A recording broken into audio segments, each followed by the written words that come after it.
What is going on, guys? MMA Ireland team, we got the fight picks, and we've got UFC 256. We got this fight, man. It's an interesting fight to talk about. It's Jacare Souza taking on Kevin Holland. Interesting fight to talk about when you talk about it in Zach's sense, because Zach is a huge Jacare fan. It's his number one fighter. This is the Zach card, man. This is Zach loves all of these fighters. So yes, I do. We got Jacare and Kevin Holland in this one. Really, really interesting fight. For the fact that we were supposed to see this originally was Jacare versus Marvin Vettori. Thank God that fight's not happening. And it was supposed to be, and then the last fight last week was supposed to be Jack Hermansson versus Darren Till. Then that moved to Jack Hermansson versus Kevin Holland. Then that moved to Jack Hermansson versus Marvin Vettori.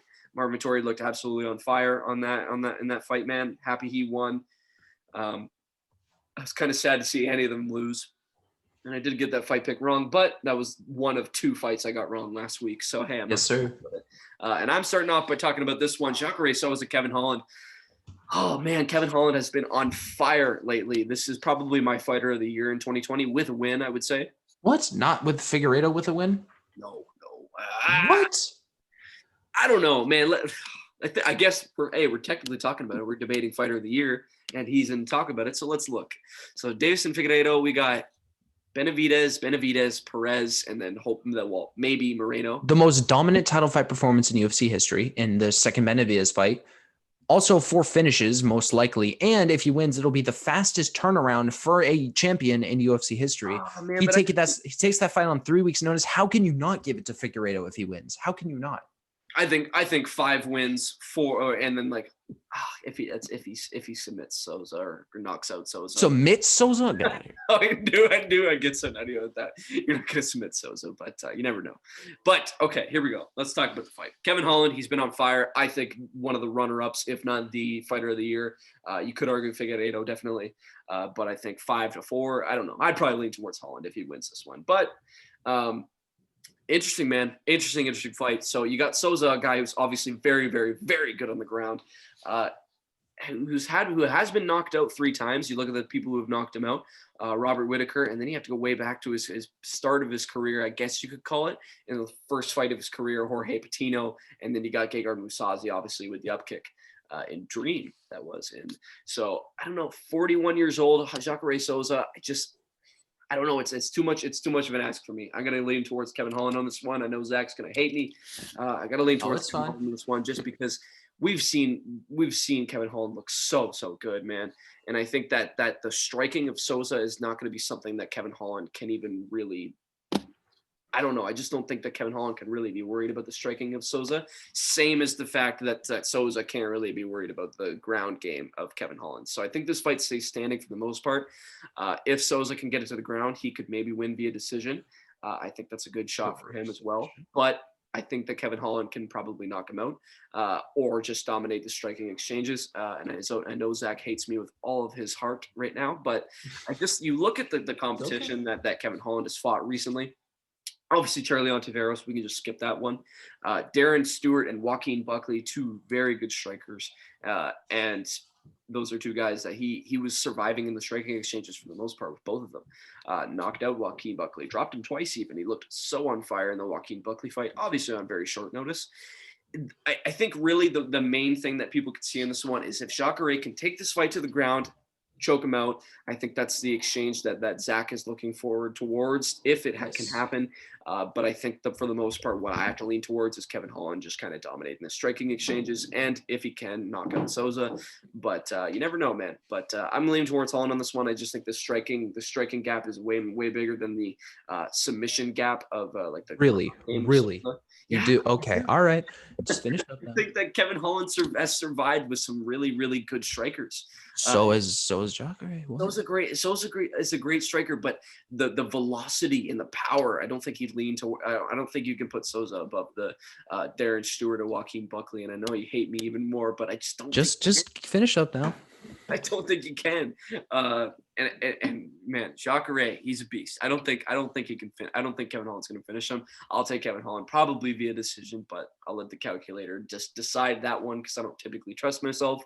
But I'm going with Kevin Holland this one. I think he can win the striking exchanges, and I will pass it on to the biased Zach. Yes, of course. Yeah, there was no other way this pick could go, honestly. If the legendary Polish power can't knock out Jacare Souza, what makes you think Kevin Holland can't? In his last fight, Jacare Souza has a case for beating the current light heavyweight champion of the world. I think you should have scored him. Yes, it was a terrible fight, but he was controlling him on the cage for the first 3 rounds, so you have to give him to him. One judge was correct, the other two were not. That's just how it goes.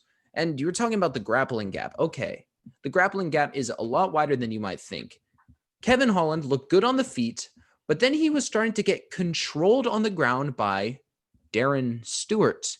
Let's see, is Darren Stewart an ADCC Superfight champion?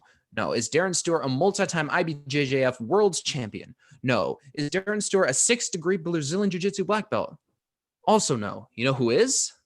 Jacare Souza. If this fight goes to the ground, it's not even close. It's going to be a wrap if it goes to the ground. And I think this is the fight that this is going to most indicate is going to be Kevin Holland versus Brendan Allen 2.0. Kevin Holland's going to have some success on the feet as he did against Brendan Allen. But once this fight hits the ground, he looked lost against Brendan Allen. He's going to get submitted. Guess who's a lot better submission artist than Brendan Allen? Jacare Souza. And I don't think he's going to get finished. Jacare's chin is really tough. He ate some of Jan Blachowicz' best punches. You know who can't? Dominic Reyes. Tons of other light heavyweights. It's not like he wasn't getting, he was getting hit hard by Jan Blachowicz. And this guy, as we know, legendary Polish power. This fight hits the mat.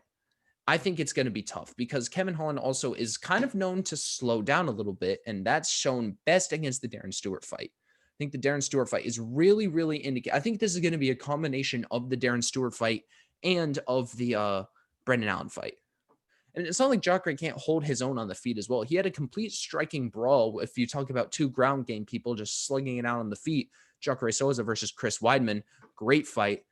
Shout out to Jacare Souza for not wanting to hit him after he knocked him out, and Dan Mergliotta forced him to. That was a tough moment. But anyways, I think Jacare is going to win this fight, obviously. I think that the grappling gap is a little bit too big. And I think you can also say that Jacare Souza is a bit more powerful of a striker because Kevin Holland, he relies more on volume and on angles than he does on pure power. And Jacare is built, he's huge and he hits like his striking is a little bit rudimentary. Sure, he has that head kick, he has the right overhand, and he has a few hooks. I think you can say he hits harder than Kevin Holland. But this fight goes to the later rounds. If he doesn't finish Jacare early, I think he's going to get in trouble. This fight's going to go to the ground at some point. I don't think it stays standing the entire fight because, Jacare had trouble taking down Jan Blachowicz, but that's Jan Blachowicz, who's a lot bigger and, a lot stronger than Kevin Holland. This fight's going to go to the ground. Hopefully, Jacare Souza is going to grab a submission and then ride off into the sunset and hopefully retire. Please. Going to be interesting to see for sure, man. Really, really excited for this one, as I mentioned. Make sure you guys are letting us know who you guys got in the comments. Super excited for it. Man, we're talking about the main card next, so make sure you guys are liking the video, subscribing to the channel, and make sure you guys check out the other Fight Pick videos.